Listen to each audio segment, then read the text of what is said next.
Imaginen conmigo un país cuyo ejército ocupa Rutba, es famoso mundialmente, no tiene ni un solo avión de combate, ni un tanque, ni nada más. Hoy amenaza con llevar la guerra al corazón de Rusia. ¿Es valentía?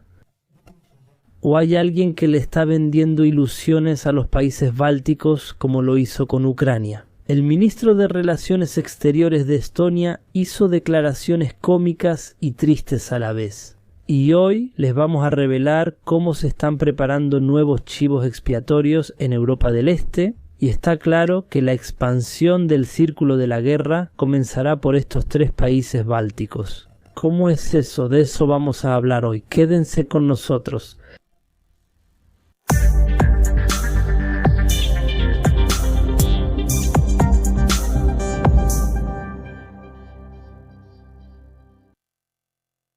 Queridos espectadores, la paz, la misericordia y las bendiciones de Dios sean con ustedes. Bienvenidos hoy con nosotros en este nuevo encuentro, si Dios quiere, de la serie de episodios de opinión. Lo que más llama la atención hoy son estas declaraciones que hizo el ministro de Relaciones Exteriores de Estonia al periódico británico The Telegraph, declaraciones que son tanto ridículas como tristes, declaraciones alejadas de la realidad. Y nos muestra cómo algunos países y algunos pueblos son involucrados en problemas. Los pueblos europeos que estos países que controlan Europa consideran simplemente países de tercera categoría o simplemente pueblos de tercera categoría. Se permite sacrificarlos, se permite empujarlos hacia la destrucción. Esto es exactamente lo que está sucediendo en estas regiones que hoy conoces, que hoy se conocen como Europa del Este, y exactamente hoy. El enfoque es en los países bálticos. Entonces, ¿qué dijo el ministro de Relaciones Exteriores de Estonia? Escuchen bien. Dijo que Estonia o estos 3 países bálticos en general, o sea, Estonia, Lituania y Letonia, dijo que estos países son capaces de repeler cualquier posible ataque ruso. Más aún, dijo que estos países son capaces de llevar la guerra dentro del territorio ruso. O sea, pueden lanzar un fuerte contraataque contra Rusia. Así es. Pongan atención. El ministro de Relaciones Exteriores de un país muy pequeño, cuyo ejército ocupa el puesto 160 en poder militar mundial, y dice que es capaz de responderle a un país cuyo territorio es del tamaño de todo un continente y cuyo ejército ocupa el 2º lugar a nivel mundial en cuanto a poder militar. El ministro de Relaciones Exteriores de ese país, cuyo ejército no supera los 7.700 soldados, dice que es capaz de enfrentar a un ejército de 1.300.000 militares. Un país que no posee ni un solo avión de combate, no posee ni un solo helicóptero, no posee ni un solo tanque, no posee ni un solo barco de guerra. Y el ministro de Relaciones Exteriores dice que es capaz de repeler cualquier ataque y de atacar territorio ruso del que estamos hablando hoy. Cuenta con más de 5.000 tanques, 8.000 aviones de combate, decenas de miles de drones y misiles, entre otros. O sea, fíjense cómo se burlan y se ríen de los pueblos de estos países, cómo los están involucrando hoy y los están preparando para lo que viene, para este peligroso escenario que se avecina. La OTAN anteriormente decía que estos 3 países bálticos eran militarmente débiles y decía que si Rusia quisiera ocuparlos, lo haría en muy poco tiempo. Pero el ministro de Relaciones Exteriores de Estonia dijo a este periódico británico que esos conceptos están obsoletos. Afirmó que Estonia está lista para responder con un ataque, no solo con defensa. Lo curioso hoy es que están hablando de preparativos militares que se están llevando a cabo en estos 3 países. Los países bálticos discuten una base militar cerca de la frontera con Rusia, como si a través de ella pudieran invadir territorio ruso en caso de conflicto. Pongan atención, están hablando de la presencia de 1000 soldados en esta base, hablan de trincheras y defensas a lo largo de la frontera con Rusia, hablan de 1700 soldados de las fuerzas de la OTAN en este país. Hablan de aproximadamente 44 tanques alemanes desplegados hoy en Lituania. O sea, con esta base, con estas fuerzas, con estos números de los que hablamos, ¿se podrá detener este ataque ruso? Con estas fuerzas se atacará a Rusia, según las declaraciones de este ministro estonio. La verdad es que es algo extraño desde el año 2023 y Lituania le pide a Alemania que envíe tropas del ejército alemán para proteger este país, y en el año 2023, ¿qué pasó? Realmente se acordó enviarlas. Estas fuerzas se fijaron en 5000 soldados con 105 tanques. Pero hasta hoy, hasta esta hora, Alemania enfrenta un problema muy grande. Solo se enviaron 44 tanques a Lituania. Estamos hablando de varios soldados, aproximadamente unos 300 o 350 soldados. Los soldados alemanes acompañaron y trasladaron los tanques a Lituania, o en general a uno de los países bálticos. Alemania ofreció recompensas económicas a todos los que se ofrecieran como voluntarios para ir a Lituania, y les prometió encontrar trabajo para sus esposas allá en Lituania, y también les prometió que sus hijos estudiarían según los planes de estudio alemanes. Sin embargo, Alemania no encontró voluntarios, es decir, rechazaron ir a Lituania porque saben que estarán en la primera línea de combate cuando comience el próximo escenario. Tal vez la Gran Guerra o tal vez una posible invasión rusa a estos países bálticos, así que Alemania se encontró en un aprieto, incapaz de cumplir con los términos de este acuerdo con los países bálticos. Por eso, el Ministerio de Defensa alemán decidió organizar su viaje y organizó una visita para los miembros del ejército alemán a Lituania. Es decir, solo una visita. Van a visitar ese país. El objetivo de esta visita es aclararles que Lituania es un buen país para vivir, que la situación allá es buena y que las familias del ejército vivirán seguras ahí. Entonces, el objetivo es convencerlos de unirse a Lituania. Porque ahora, para que todos lo sepan, ya lo saben, ahora los soldados alemanes se niegan a ir a los países bálticos por dos razones.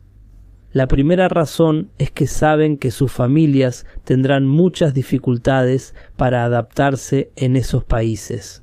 O sea, ni por el idioma, ni por las diferencias culturales, ni por la dificultad de encontrar trabajo para sus esposas allá, y así sucesivamente. La segunda razón también es que están convencidos, completamente convencidos, de que los rusos inevitablemente se vengarán de estos países, que inevitablemente los invadirán. Los rusos tienen un objetivo estratégico que van a cumplir, o sea, no importa cuánto tiempo pase, lo van a lograr. Quieren conectar la región de Kaliningrado con los territorios rusos, así que quieren evitar estar en las primeras filas. Los soldados alemanes evitan estar en las primeras filas. El ejército alemán y el ejército europeo en general no han librado ninguna guerra real. Desde la Segunda Guerra Mundial, estamos hablando de hace más de 80 años, generación tras generación. Hablamos de las generaciones modernas. Estas no conocen el significado de la lucha real ahora, estas nuevas generaciones. Pensaban que unirse al ejército era para ganar un salario mensual. ¿A cambio de qué? A cambio de entrenamientos militares y deportivos, y tal vez a veces participar de manera voluntaria. Pero participar en operaciones militares reales contra algunas decenas de grupos armados que llaman terroristas en África o en Asia o en otros lugares, o incluso contra algún país árabe o islámico, esos países colapsados militar y económicamente, ellos aún no han conocido una guerra real, no tienen una verdadera doctrina de combate. Y aquí todos deben saber que el ejército alemán normalmente no envía soldados a esos países extranjeros excepto de manera voluntaria. Abre la puerta al voluntariado para los soldados que así lo deseen, de acuerdo a beneficios, recompensas económicas, incentivos. Pero ahora lo peligroso es que en el Parlamento alemán, el Bundestag, hay quienes son del partido gobernante, quien pide enviar tropas allá de manera forzada, obligatoria y no de forma voluntaria. Pero aunque eso suceda, ¿estas tropas serían capaces de detener el ataque ruso? No, para nada. Por eso, los países bálticos tal vez saben que los alemanes, los franceses y la OTAN en general no van a cumplir todas sus promesas, y no se puede confiar en ellos en el momento decisivo. Por eso hoy también están hablando de otra alianza que los une con los países escandinavos, la alianza conocida como MB8, una alianza que reúne a los 3 países bálticos. Esto es junto con la alianza militar de los países nórdicos. Nordefco, hablamos de Finlandia, Noruega, Suecia, Dinamarca y luego Islandia. Esta alianza formada por 5 países, Nordefco, se estableció en 2009, pero no comenzó a funcionar realmente hasta después de esta invasión rusa a Ucrania. Dijeron que debían trabajar en ese marco. Lo primero que hicieron estos 5 países fue crear un uniforme militar unificado que reúne a estos 5 países. Después de eso, formaron fuerzas aéreas conjuntas. Ahora lo hicieron. En 2030, los ejércitos de estos países deben estar totalmente aliados entre sí. Así que ahora estos países bálticos, a través de esta alianza que tienen con Nordefco, creen que son fuertes, creen que pueden defender sus territorios e incluso más que eso, creen que pueden atacar a Rusia. Como señaló el ministro de Relaciones Exteriores de Estonia, lo que dijo este ministro es una cosa y la realidad es otra, completamente diferente. Por ejemplo, en Estonia hay fuerzas que en total no superan los 10.000 soldados. ¿Cómo es posible que este número pueda detener una invasión terrestre rusa?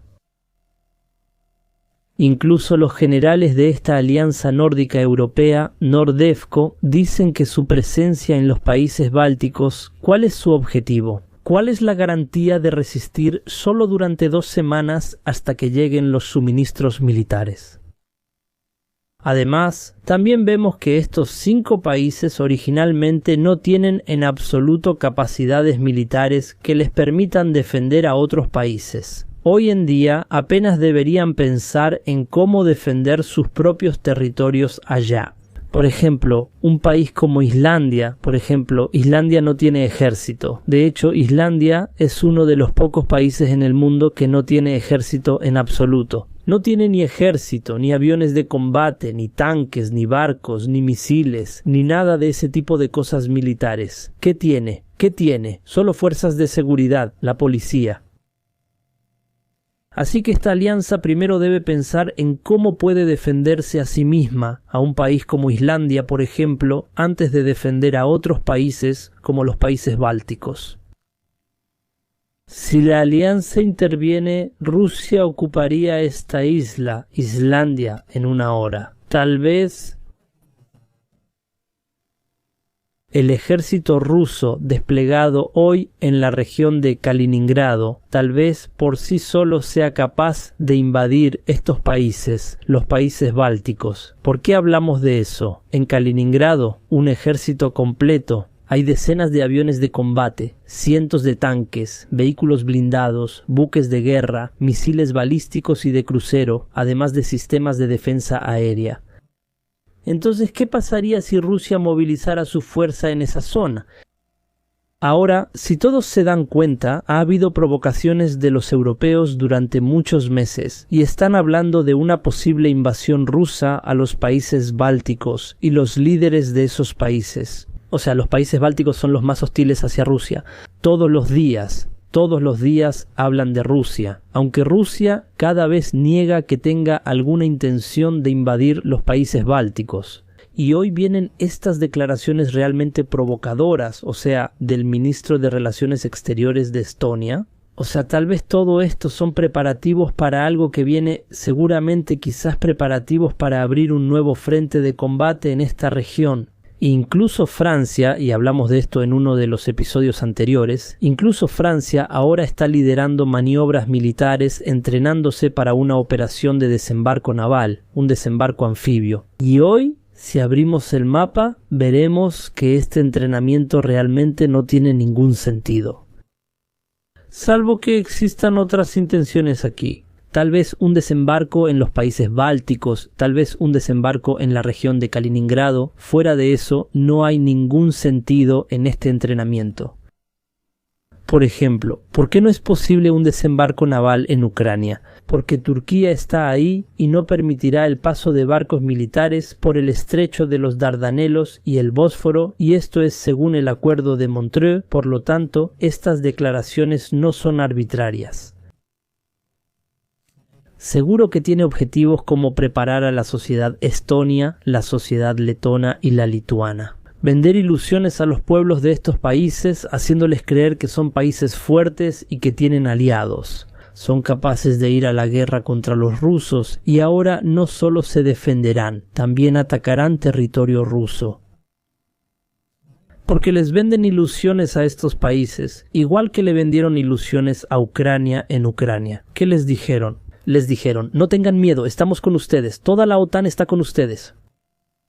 Hoy Ucrania está sufriendo derrotas, pierde territorio todos los días, aunque está luchando contra los rusos, escuchen bien, aunque está luchando contra los rusos, con más de 800.000 militares. Más de 800.000 militares están defendiendo hoy a Ucrania. Entonces, ¿qué pasa hoy con estos países pequeños que hoy hablan de academia clonal?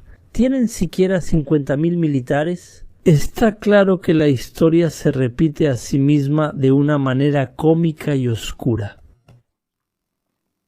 Soldados alemanes rechazan ir al frente sin viajes turísticos, bonificaciones e incentivos similares. Ministros de países microscópicos amenazan al tercer ejército más poderoso del mundo. Así que mi pregunta para ustedes, y quiero una respuesta sincera en los comentarios. ¿Creen que los países bálticos serán el próximo sacrificio que la OTAN hará para debilitar a Rusia? ¿O exageramos? ¿Y que esta fuerza compuesta por 44 tanques alemanes realmente defenderá a los países bálticos o liberará a Moscú? Comenten, suscríbanse y den like. Que la paz y bendiciones de Alá estén con ustedes. Hasta luego.